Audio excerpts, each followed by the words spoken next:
by default, it's off in the tenant, so you're going to see a switch to turn it on. So now we have to package the app up, being able to view the screen, being able to elevate. Okay, so now we can view screen or take full control. So we're on this tour at the water house, the water.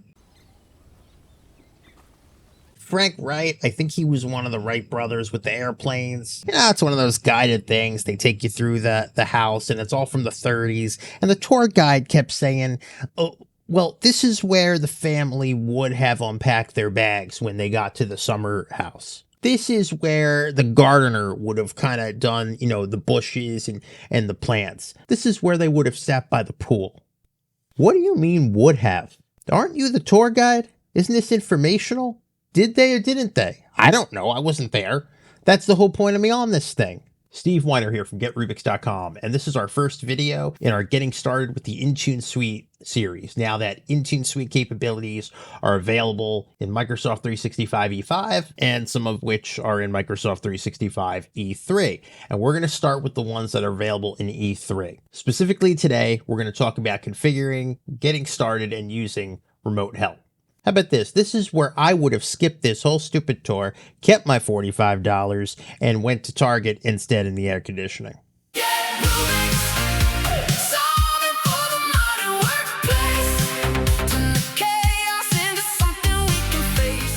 So now that Intune Suite is going to be part of Microsoft 365, E3, and E5, they're kind of classifying it as these advanced capabilities. What we're going to be covering is essentially everything down here. The Android firmware over-the-air updates and specialty device management.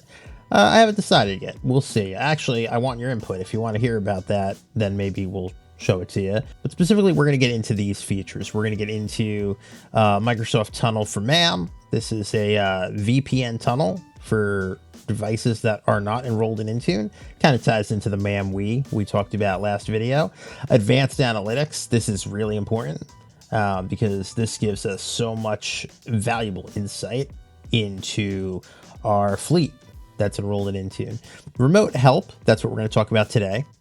And then you get what I call the heavy hitters. These are the features that are included if you have E5. You're going to get Microsoft Cloud PI, which goodbye to NDES servers. We can issue client auth certs right within Intune. Endpoint privilege management. That's how we're going to allow users to get admin access to specific apps or tasks. And then enterprise app management. So this is a curated catalog now that Microsoft offers inside of Intune that are pre-packaged apps. They're built in, they auto update, and we're going to get into that. So to get started, we're looking at Remote Help today. What is Remote Help? It is a managed version of Quick Assist, which is built into Windows. So a technician can take control of a user's screen, and both parties are going to need consent. And because this is enterprise grade, both sides have to be authenticated with their Entra ID, which provides a layer of security and authentication. Nothing can be impersonated.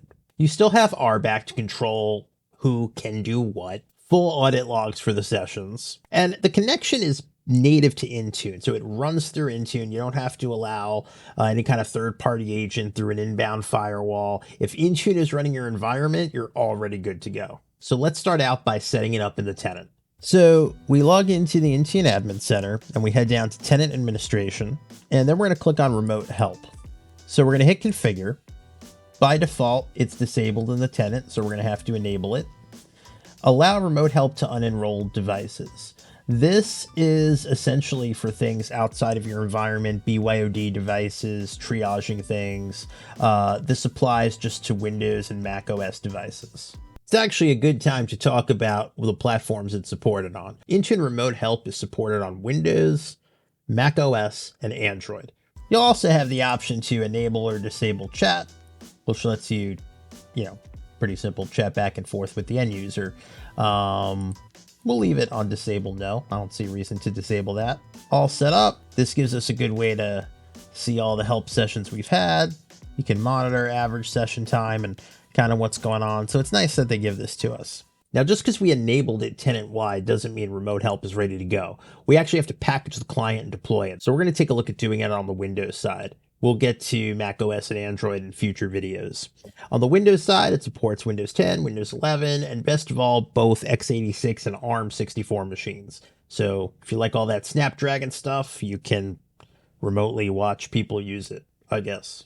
So in order to get the package, we're going to go to aka.ms/download remote help.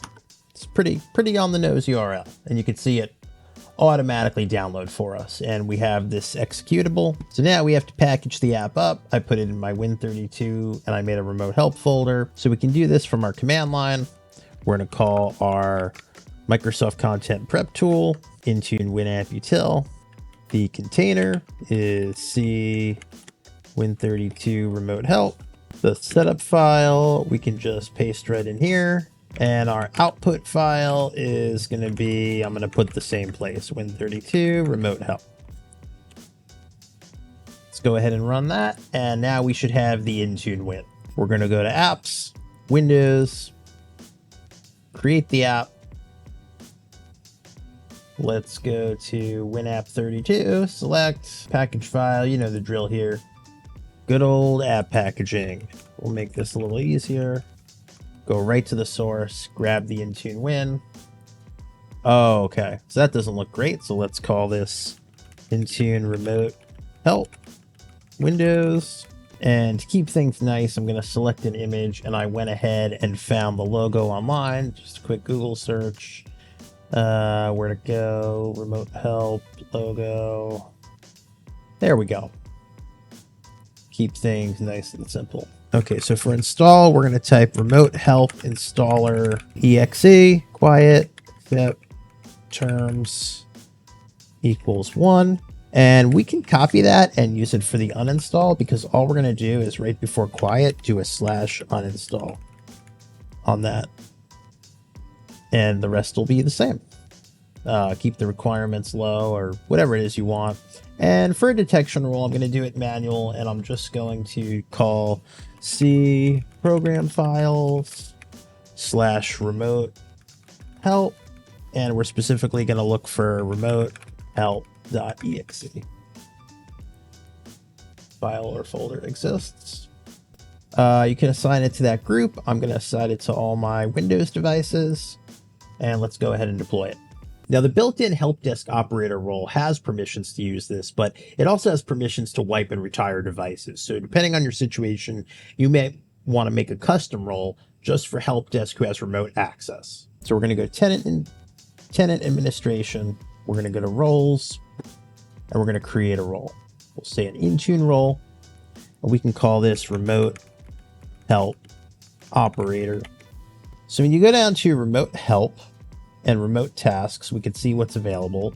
Being able to view the screen, being able to elevate, this would allow the helper, right, the technician, to enter admin credentials to elevate during a UAC prompt. I'm going to turn these on. If you wanted to, maybe you can just have one that's view only. Totally up to you, kind of level of support you want to offer. So I'm just going to go ahead and click next. And now I have this role, and you're free to assign this to anyone you like. Now the important part, going through the remote session. So now that I have my RBAC created, the app installed, the service turned on, I'm going to look at a device here, and I'm going to go up to the ellipsis all the way to the right and select New Remote Assistance Session. And because we're using remote help, we can see the option. I'm going to hit continue. So sending notification to user's device. Let's flip over to our VM. We can see the toast notification happen for the user. I'm going to hit open remote help. So once the user is accepted, you can just click the open remote help link here, and that'll open the app for us on the helper side. And now we're connecting. You may be prompted to sign in the first time. If it's the first time you're using this on the technician side, same thing, just enter credentials, you're good to go. Okay, so now we can view screen or take full control. I'm going to take full control, waiting for the person you're helping to share their screen. So now they're going to get a prompt to allow or decline. I'm going to allow. Oh, and now I can see the session. So you can see I can control things. So now I'm in the session, I can control. I have some options up here. I can select different monitors, which is nice. I can see their notifications happening. I can annotate some things on the screen if we want to. So for example, I wanted to show them, hey, this is where you open Postman, or this is where you see the time, right? You can do that. We can erase that. Let's exit annotation. We can chat and say, would you mind signing into VPN? And I'll just show you what this looks like from the client side. So they can see a notification. So we're having a chat in real time. So there we go. If you don't have a remote access tool today, the fact that this is now built in at every level, both E3 and E5, is incredible. All you have to do is deploy the agent, set it up, and you're good to go. It's fairly easy to operate on the technician side. The user prompt is just like any other Toast notification, and it's a really fast native way to get support to end users. If you have a product already you like that's third party and you're paying for it and it's got other bells and whistles, by all means, keep using it, have fun. But the fact that we inherited this today, and if you don't have anything else, massive win in my book. Let me know your thoughts. If you've been using it for a while, hop in the Discord and we'll be seeing you.